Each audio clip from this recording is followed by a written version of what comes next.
আর এইসব নিয়ে ভাবি না, কারণ আমার সেপারেট হওয়ার বয়সটাও অনেক বছর হয়ে গেছে, প্রায় 4 বছর কাছাকাছি। আর আমি এখন ভালো আছি। আর আমি প্রত্যেক মেয়েকে বলবো, যারা আমার মতন এরকম সিচুয়েশনে ভুগছো, তারা প্লিজ কোনো ভালো জব করো, ভালো কাজ করো, নিজের মাথা উঁচু করে দাঁড়াও। কারণ আমি একটা জিনিস বুঝেছি বাইরে বেরিয়ে, জানো তো, যে ঘরের লোক যদি খারাপ হয় না, বাইরের লোক তোমাকে প্রচুর সুযোগ নেয়।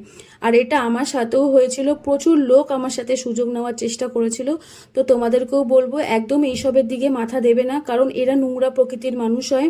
এরা নিজেরা ঘরে শান্তিতে থাকে না, তাই বাইরেও যদি কোনো মেয়ে যায়, তারা তাদের খারাপ সময়তে তাদের সাথে দুর্ব্যবহার করতে শুরু করে দেয়। আর আমি এটা বুঝেই নিজের মতন থাকা স্টার্ট করে দিয়েছিলাম। শুধু একমাত্র কাজ, ফ্যামিলি আর আমার ছেলে, এই ছাড়া আমি আর কিচ্ছু ভাবি না। আর যদি খুব মন খারাপ হয় না, কি করি বলো তো, ছেলেকে নিয়ে খাবার খেতে চলে যাই, না হলে আমি খাবার অর্ডার করে খেয়ে নিই। কারণ আমি